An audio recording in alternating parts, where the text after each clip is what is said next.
Today on Locked On Red Wings, is the Yzerplan still on course?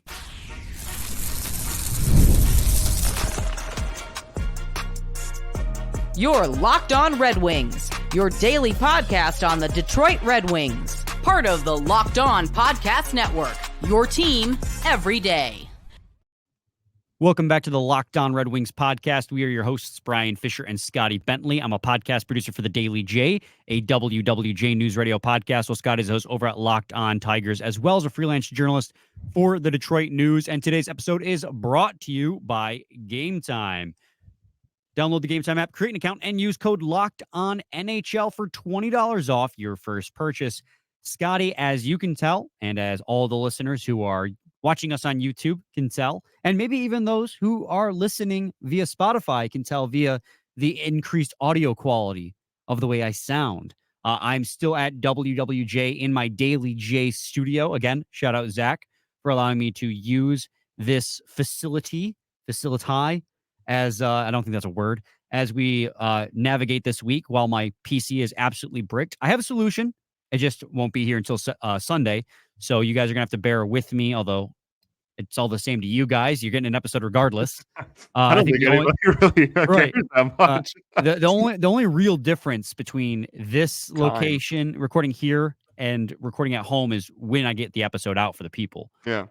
That's really the only difference. And so it's going to be like in the middle of the day on a Tuesday that this gets dropped.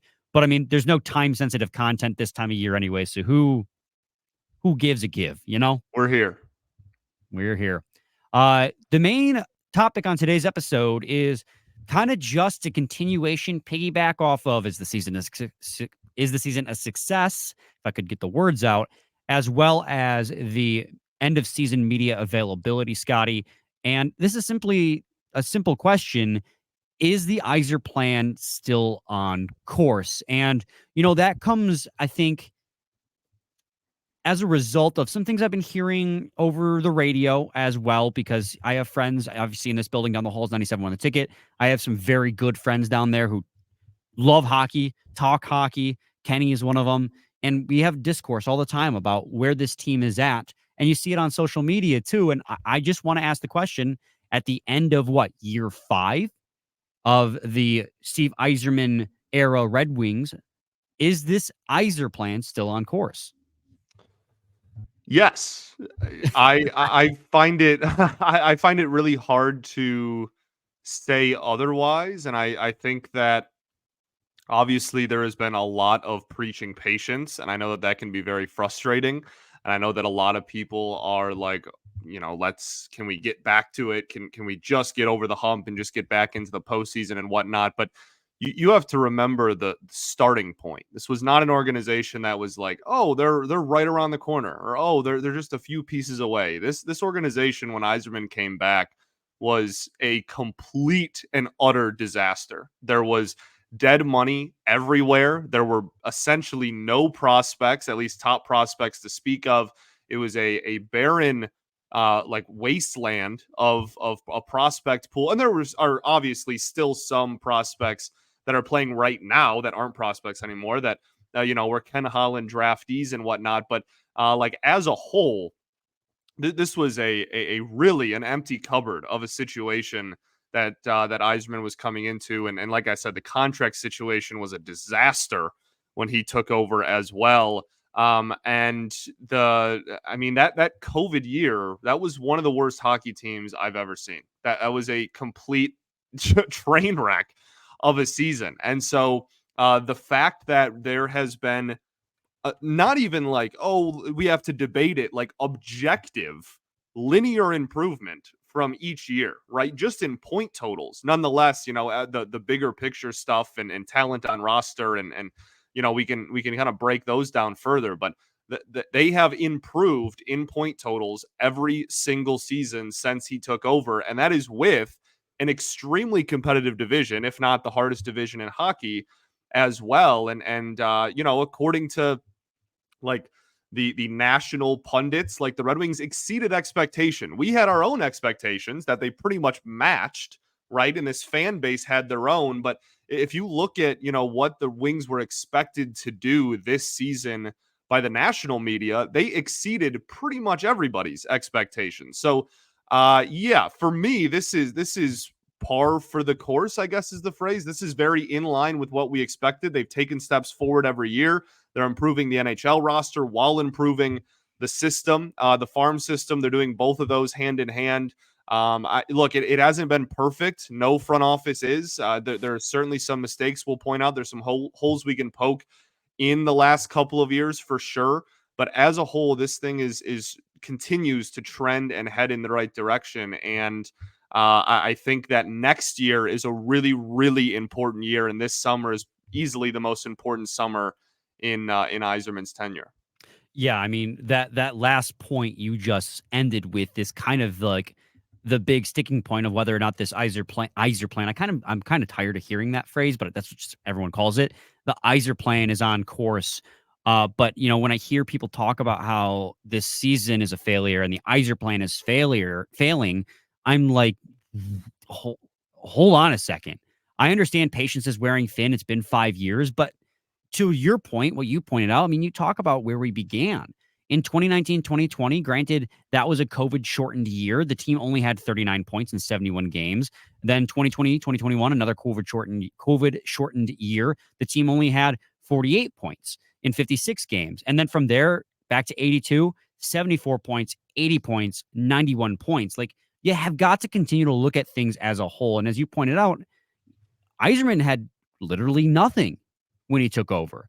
It was a team against the cap with a bunch of dead money as well, big bloated contracts. Your Franz Nielsen's, your Justin Abdelkaders. You could go on and on with guys like that, De Kaiser, on and on with guys like that, as well as having next to nothing in the cabinet for youth coming up. And then when you add on top of that the fact that in the worst of the rebuild, his first 2 seasons with Detroit, the Red Wings picked no higher than 4th because the draft lottery screwed them, that they get screwed so bad, they changed the rules for the lottery so that the Red Wings could, not just the Red Wings, but as a result, the Red Wings could then no longer benefit from the same system that screwed them when they were a little bit better. It's honestly borderline a miracle how good this team is 5 years in. He nailed on Lucas Raymond with the 4th overall pick. He might be the best player from that draft. It's going to be him or Tim Stutzla. He absolutely. If you did a 2019 redraft with the 6th overall pick, Mo Seider would probably go 2nd overall, and he was considered a reach by all of us, including myself, in 2019. You're seeing immediate impacts by Simon Edvinsson as soon as he goes to the NHL level. And yes, there's a conversation about holding him down there too long, and that's partly a roster construction issue, which is a criticism of Yzerman. He's not inflappable. Like, this is there are criticisms, like you said, you can poke holes. But the fact that in year 5, the Red Wings missed the playoffs, and granted, expectations did shift in January and February, and we've talked about that a lot. But going into the season, our expectation was be the last team in or last team out. They quite literally did that in the most literal sense possible. And so I understand the patience and even honestly the emotion behind the way this season ended and why some people are still emotional and being like, this is a failure. Their Yzerplan's failing. I'm like, hold on.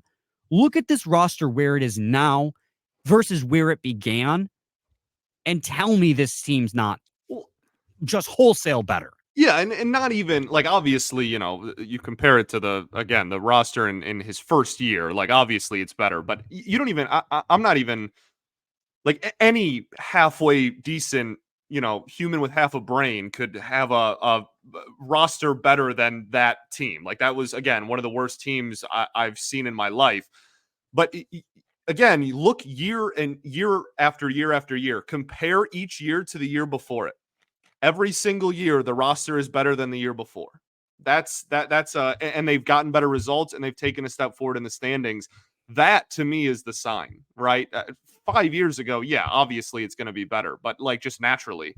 But like every single year, the roster has been objectively better than it was the year prior. And now they're at a point where the only thing left, the only next step is back into the postseason. And then obviously, like perennial cup contender or whatever, you want to make the ladder as long as possible. That's fine. But in terms of, getting over that hump, like there is no other improvement that doesn't result in the Wings not being a playoff team at this point. And I think that is like, this is the whatever you want to call it, the cliff year. Like, this is the determining season, this upcoming off season this summer, and then obviously this fall.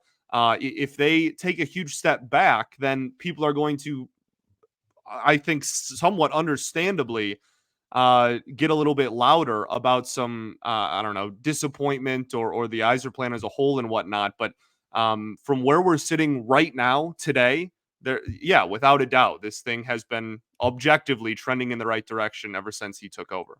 Absolutely. And in segment 2, I actually have some statistics for you about just how much better this team was this year. But yeah, we'll cover that in segment 2 and then move on to, what is going to be the biggest offseason, followed by the biggest season for this Red Wings rebuild yet.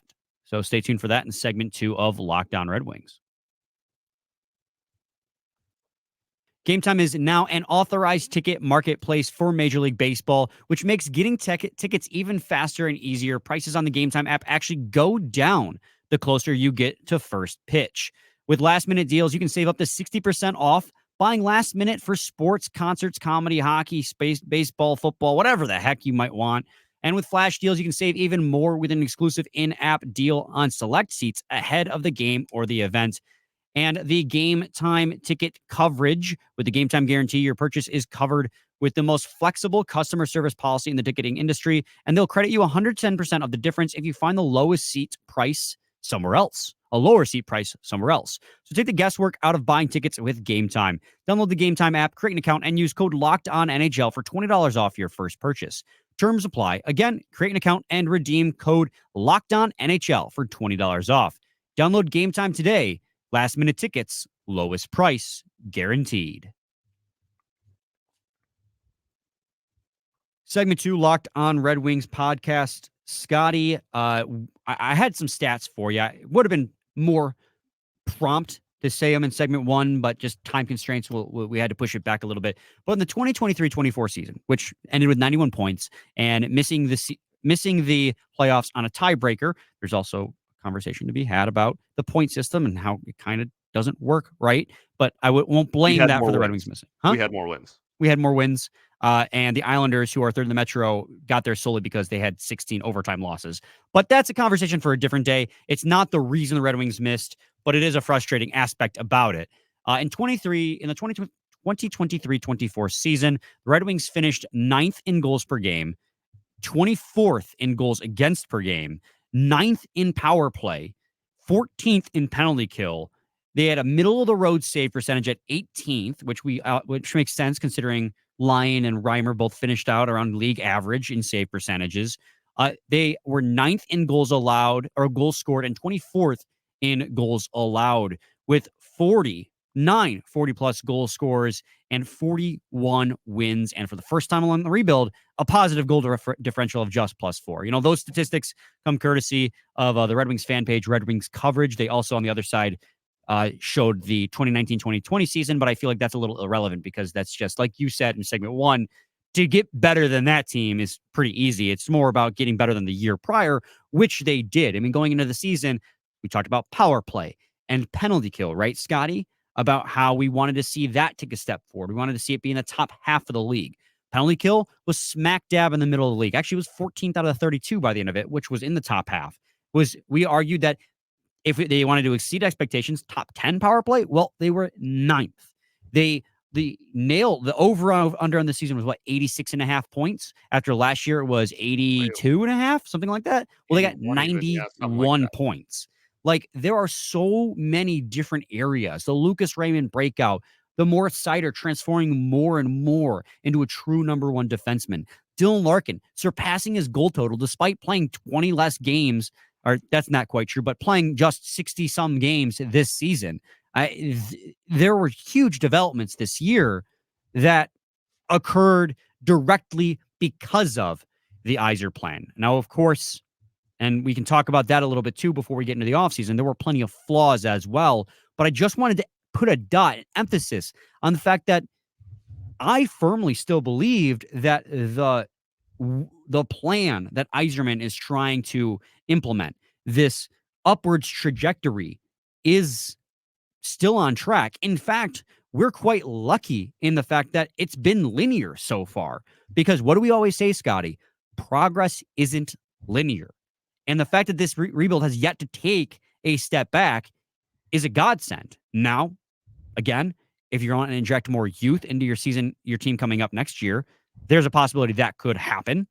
But this far through the first 5 years, yeah, it's frustrating that they haven't gotten to the playoffs, but they needed to make up so much ground to even get to that spot. And now, going into next season, that is the expectation. And that's because Yzerman has stayed patient and because Yzerman has stayed true to the course. Yeah, for sure. And you know, we've been dancing around and kind of somewhat talking about the future of it now. And I think that really is, again, I've reiterated it a few times, but that really is the biggest component currently, right? Like, this is, like I said, not only is this the biggest offseason of Yzerman's tenure, this is one of the most important off seasons in the last decade of Red Wings hockey. I mean, like, there is you are at a point where every single rebuild that has ever happened in sports is obviously able to bottom out. It's really easy to lose, right? You get rid of all your best players, you sell off pieces, whatever. It's really easy to lose. Okay. So every rebuild gets to that point. And then when you get a decent prospect pool, whatever, from pieces that you traded for, high draft picks that you had, whatever, it's then I don't want to say easy, but then you see oftentimes the bounce back up, right? And you see the gradual incline. The point where rebuilds either succeed or fail is where the Wings are at right now. It's either going to, this is the hard part. This is the most difficult part of any quote unquote rebuild, is getting them over the hump to get back into the postseason and be a perennial playoff team.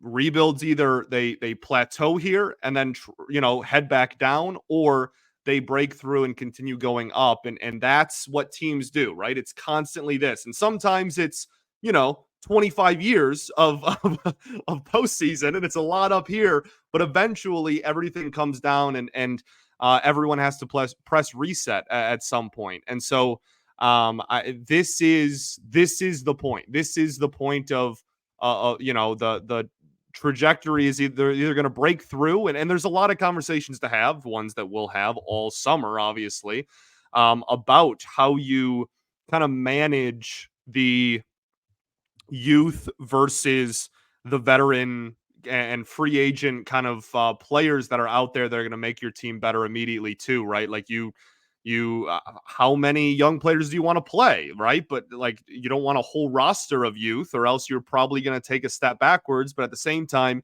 you don't want them to just never break through and get their chance at the NHL either. And how do you kind of manage that? It's a very, very, very fine line to walk, and this front office and Yzerman are going to try to walk it this summer.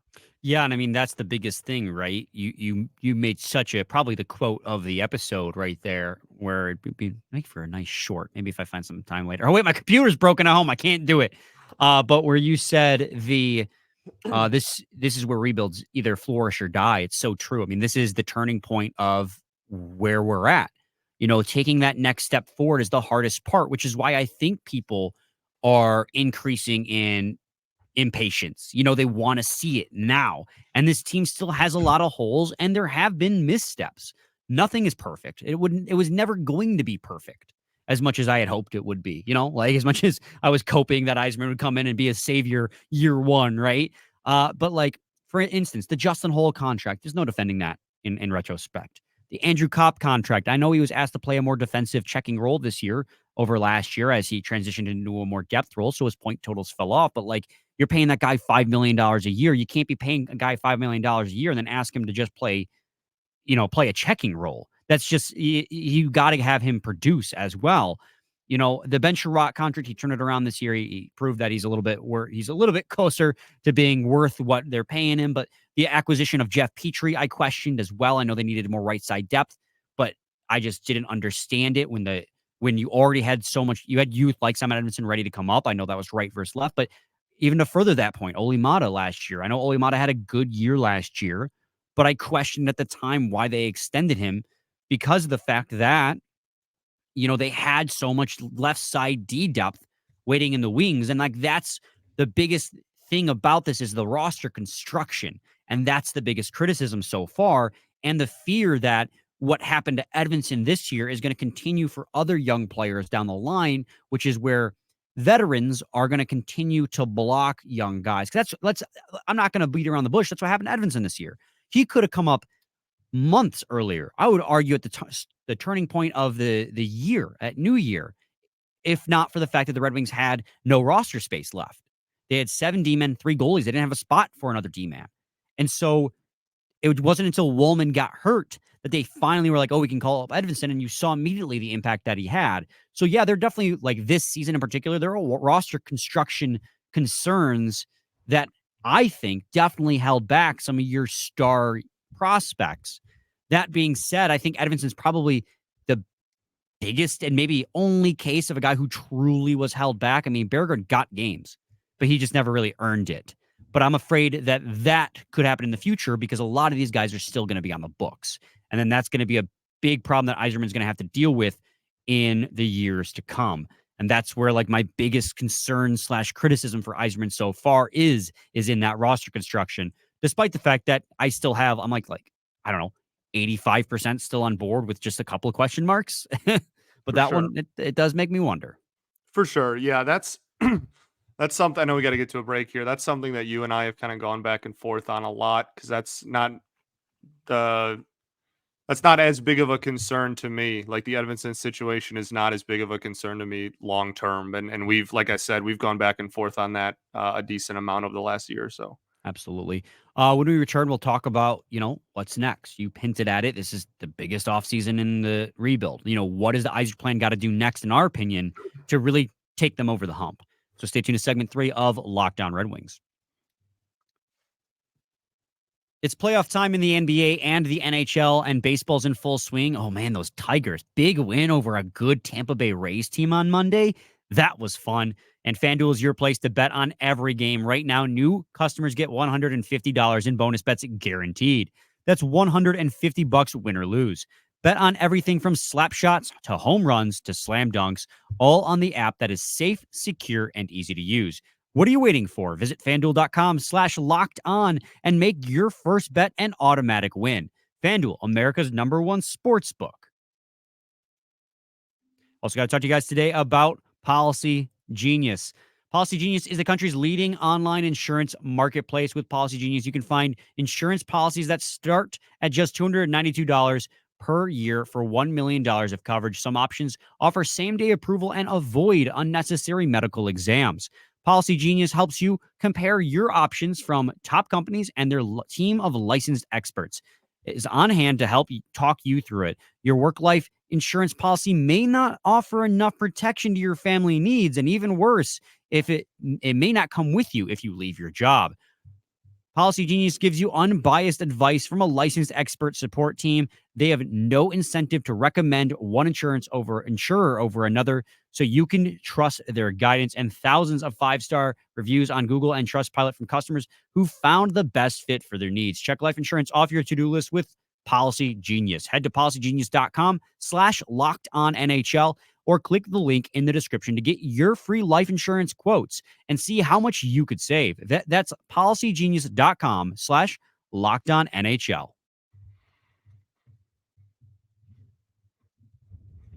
Segment 3, Locked On Red Wings podcast. Scotty, I want to talk a little bit about what's next for the rebuild, and mostly what holes we think need to be filled as they go forward, because it's going to be, like you said, it's going to be very precarious going forward. They need to inject youth into this lineup. More prospects need to make the roster. Obviously, Yzerman talked about Jonathan Berggren and Albert Johansson kind of being the leading candidates to make the roster next year. They still got to earn it, but the leading kind of candidates to make the roster next year. But if at some point, and I personally want Marco Kasper, the front office might not agree, and I trust that they know what's best, but I want Marco Kasper. The injection of youth as Lalone put it, could add an element of passion, drive, keep the team on their toes, but at the same time welcomes players that have a ton of room for growth on a team that is looking to make the playoffs now sooner rather than later. And that's where the balance of keeping veterans on the roster and bringing in veterans that can also have an impact is going to be need to be striked just perfectly. You need that balance of new youth, but impact veterans as well to get this team past 91 points, probably next year closer to 100 points if they want to make the playoffs as a wild card team.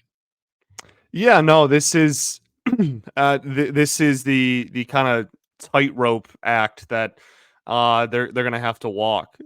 This is a I don't envy a lot some of those decisions. It's a lot of really tough decisions on how to balance those two things. I think you need, obviously, you need help at the NHL level. You need to continue to grow the NHL roster, and that is not all going to be fixed just by injecting youth. But you also want to leave an opportunity for youth to play.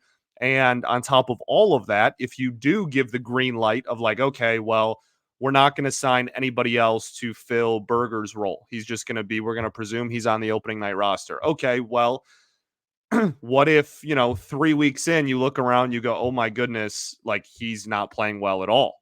Like you need a safety valve for all of those, right? So like you have to walk this line where you need backup options for your youth that does play. You need plenty of like actual and proven NHL talent to play over to fill in holes that you still need to get over the hump of becoming a playoff team. And as we've said, now you still want to be able to play that youth. So yeah, man, like that is, and a lot of that's on the blue line. And like obviously you mentioned Casper and Berger, like there's gonna be just plenty of forward opportunities too, obviously. But the blue line is so fascinating to me just because of the dead money that is also attached to some of the players on the defense as well. So it's going to be a really, like I said, that's a tightrope act. That's like, Yeah. it really is. You have to really, really walk a fine line.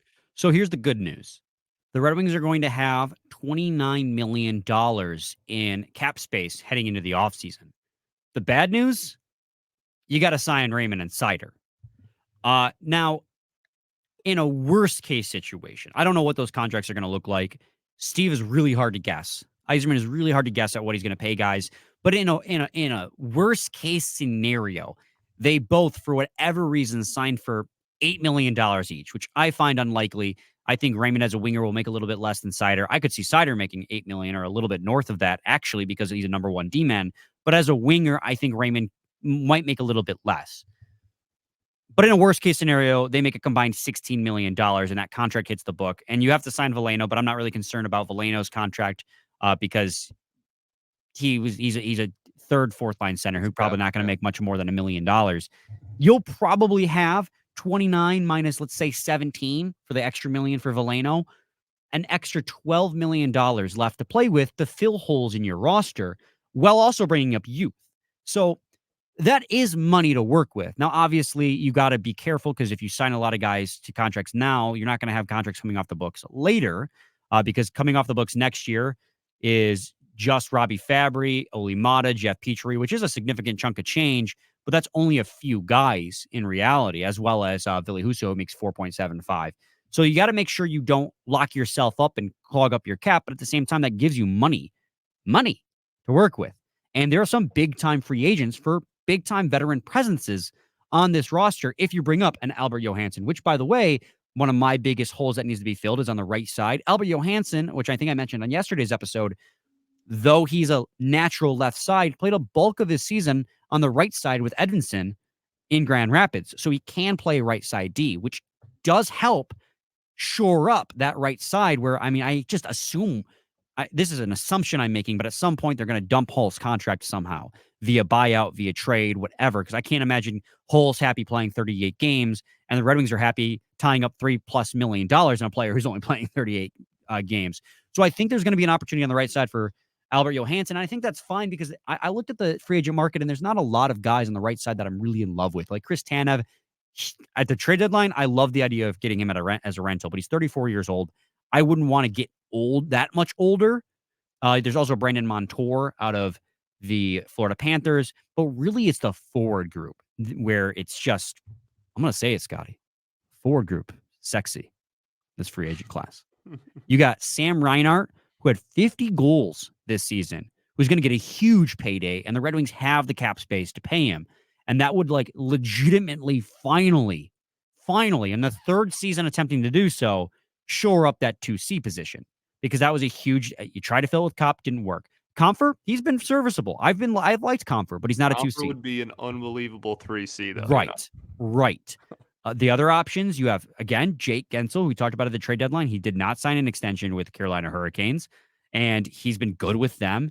He's, I think, had 27 goals this year. He was injured for part of it. He's scored 40 in the past, playing with Crosby and the Penguins. So that would solve, we talk about top 6 scoring winger. Also, talking about top 6 scoring wingers, I don't want to get that much older, and both Gensel and Reinhart are younger options. I think, by the way, I think Reinhart probably stays with Florida, just given the entire situation of that. But Steven Stamkos, 34 years old, which is the one thing I don't like about this, because he's older and he's still dang good, so he's going to get a good contract, and that concerns me a little. But at 34 years old, Steven Stamkos, who primarily plays wing but can play center, but I'd be signing him with the assumption that he plays wing, had 40 goals this season and was over a point per game still.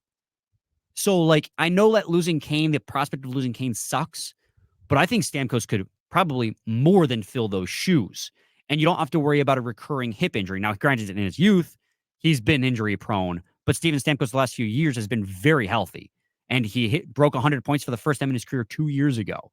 So in his 30s, he's almost been as productive, if not more productive, as he was in his quote unquote prime. So there's money to be had. I think you have to make a big splash in free agency to help this team get over the hump, especially if you want to inject youth into this lineup. So I think that those are the 3 options at top 6 that I would be targeting if I'm Steve Yzerman. Granted, you won't be the only ones targeting them, but the Red Wings have the cap space and the optimistic future to, hopefully draw them in.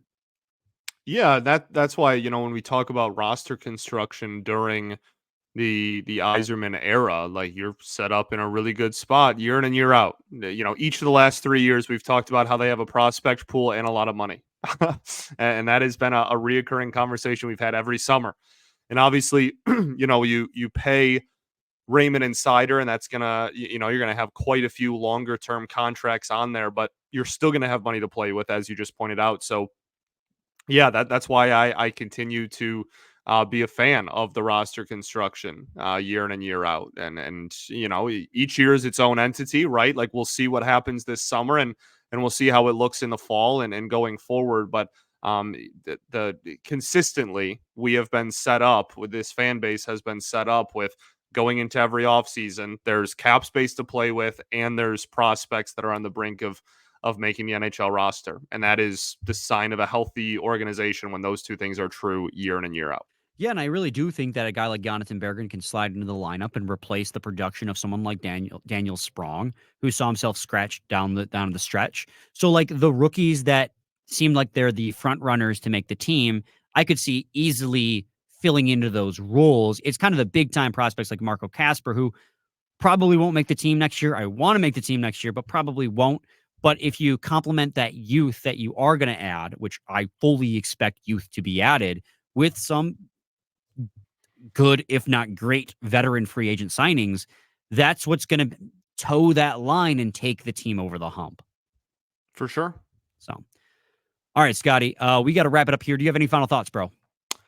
I don't think so, man. We ball. All right, we ball. We'll be back with a new episode tomorrow, same time, different place, your team every day. Every day.